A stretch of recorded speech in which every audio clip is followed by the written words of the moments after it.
Saya Esther Lianawati, penulis buku Ada Serigala Betina dalam Diri Setiap Perempuan, Psikologi Feminis untuk Meretas Patriarki. Saya psikolog dan peneliti di Lembaga Hipatia, Pusat Penelitian Psikologi dan Feminisme di Prancis. Dan buku Ada Serigala Betina ini cukup banyak memuat pemikiran-pemikiran psikologi dan feminisme dari Prancis. Misalnya dari yang klasik seperti Simone de Beauvoir sampai dengan yang terbaru mengenai kekuatan penyihir dari Mona Chollet. Ada pula mengenai neuropsikologi feminis yang bicara mengenai otak dan ideologi gender, juga mengenai tubuh dan kecantikan perempuan dari perspektif feminisme fenomenologis yang mulai muncul kembali belakangan ini di Prancis. Nah, bisa dibilang buku ini merupakan sumbangan Lembaga Hipatia yang pertama kali secara resmi untuk publik Indonesia. Untuk ini kami mengucapkan banyak terima kasih kepada Rifai Asyari yang sudah mengusulkan penerbitan buku ini dan juga kepada IE Books yang telah berkenan menerbitkan buku ini. Buku ini sendiri sebenarnya terdiri dari dua bagian besar. Sekalipun buku ini sendiri tersusun dalam 3 bab ya. Nah, bagian yang pertama adalah psikologi feminis, sejarah kemunculan dan perkembangannya, sampai dengan hasil-hasil penelitian yang terkini. Saya akan sangat senang jika mahasiswa-mahasiswi psikologi mau membaca buku ini, karena setahu saya, psikologi feminis hampir tidak pernah diberikan di perkuliahan di fakultas psikologi ya. Dan jika kalian tertarik dengan sejarah feminisme, juga mengapa tidak membaca buku ini, karena perkembangan psikologi feminis dengan sejarah gerakan perempuan atau perjuangan kelompok perempuan juga sebenarnya saling mempengaruhi. Nah, bagian kedua buku ini bicara mengenai psike atau jiwa perempuan yang berpijak pada pengalaman perempuan-perempuan. Bermula sebenarnya dari pengalaman perempuan-perempuan korban kekerasan dalam rumah tangga.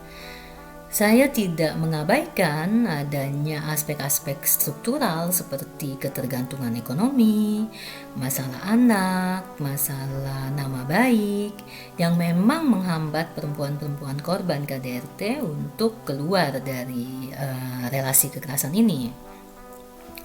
Tetapi sebenarnya ada faktor psikologis yang jauh lebih mendasar yang menjadi faktor pembeda menurut saya, yang membedakan antara perempuan-perempuan yang akhirnya berani memutuskan untuk pergi meninggalkan pelaku dengan perempuan-perempuan yang memang cenderung memilih untuk bertahan.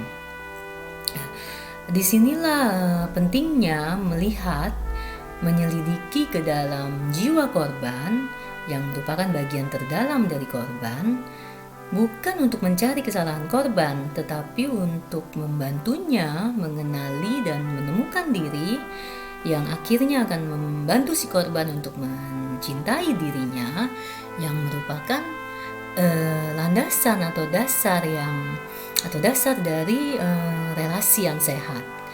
Jika penyelidikan diri ini tidak dilakukan oleh korban, bukan tidak mungkin, bahkan sangat mungkin, sekalipun ia telah melepaskan diri dari relasi kekerasan, ia akan kembali terjebak dalam relasi baru dengan pelaku lain.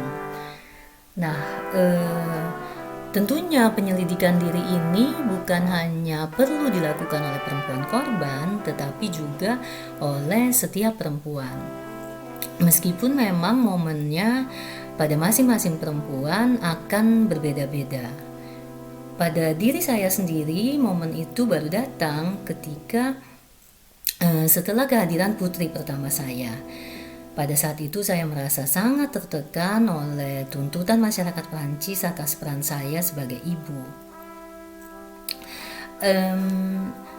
Seperti yang saya tuliskan dalam pengantar buku, Penyelidikan diri sama sekali bukan tugas mudah.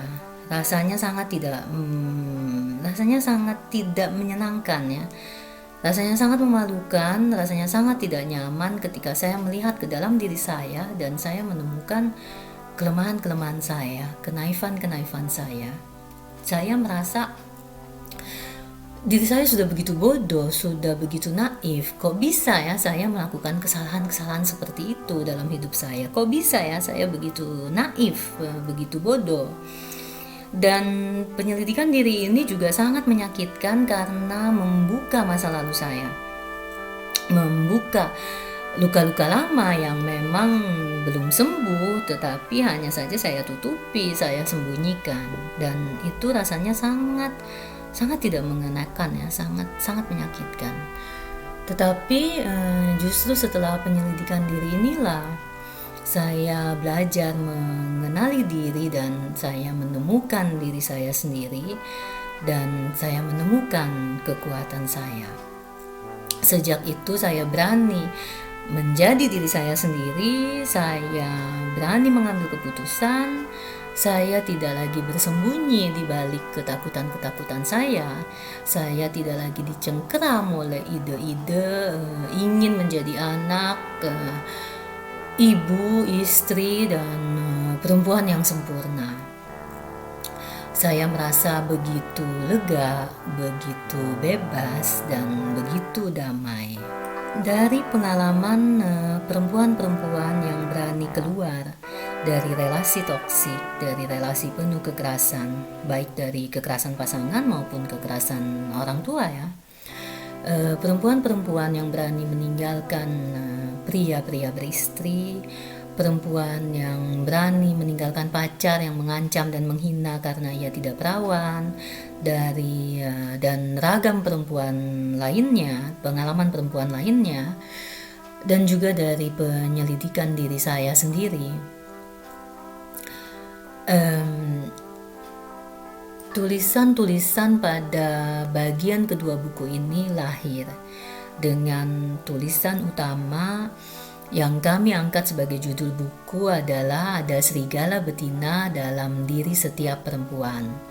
Karena memang pada dasarnya setiap perempuan punya kekuatan serigala betina ini. Apa saja kekuatan serigala betina? Kalian bisa temukan di dalam buku ini. Nah, akhir kata izinkan saya, si psikolog yang pernah jadi perempuan naif ini, yang pernah punya banyak kompleks, yang pernah terkungkung dalam nilai-nilai patriarkis, untuk menyampaikan pesan ini. Jika kamu saat ini merasa terjebak dalam masalah yang sama setelah sudah berbulan-bulan atau bahkan bertahun-tahun, jika kamu merasa selalu jatuh cinta pada orang yang salah, jika kamu merasa selalu gagal, jika kamu tidak percaya diri atau kamu merasa dirimu tidak berharga, jika kamu sedang dalam relasi kekerasan, jika kamu menjalin hubungan yang toksik yang menguras habis energimu, ambillah waktu untuk bertanya pada dirimu sendiri. Apa yang sebenarnya membawa kamu sampai masuk ke dalam relasi yang tidak sehat ini, sampai masuk ke dalam permasalahan ini? Apa yang menjadi kelemahan-kelemahanmu yang membuatmu merasa tidak mampu untuk keluar dari persoalan ini? Apa ketakutanmu yang membuatmu lebih memilih untuk berada di zona aman ini? Apa sebenarnya yang ingin kamu lakukan tetapi kamu tidak berani lakukan? Dan jika saat ini kamu merasa kamu berada pada titik terendah dalam hidup kamu merasa dicekam ketakutan, kamu diliputi kesedihan, kepahitan, kamu merasa dikekang, dikendalikan, tidak berdaya, putus asa, kamu merasa sangat tertekan, kamu merasa ingin memberontak tetapi kamu tidak berani. Sebenarnya Serigala betina dalam dirimu sedang melolong. Dengarkan lolongannya, selidiki dirimu, dan temukan kekuatan serigala betina di dalam dirimu. Dan bukan tidak mungkin kamu akan menemukan kekuatan ekstra, kekuatan si penyihir. Karena jika kamu adalah perempuan lajang yang belum menikah katanya, di usia yang sudah seharusnya menikah menurut masyarakat kita, jika kamu adalah janda, jika kamu adalah perempuan yang tidak punya anak, jika kamu adalah perempuan yang sudah semakin bertambah usia, yang sudah mulai punya kerut-kerut dan uban, jika kamu merasa dirimu aneh atau kamu dianggap aneh oleh lingkungan kamu, jika kamu merasa tidak normal atau kamu dianggap tidak normal oleh masyarakat karena kamu menjalani kehidupan yang tidak sesuai dengan standar masyarakat, kamu sebenarnya adalah cicit dari penyihir yang selamat dalam perburuan penyihir. Dan kamu adalah ikon feminis abad ke-21.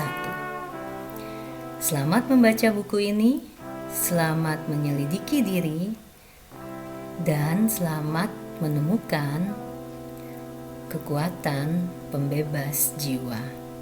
Terima kasih.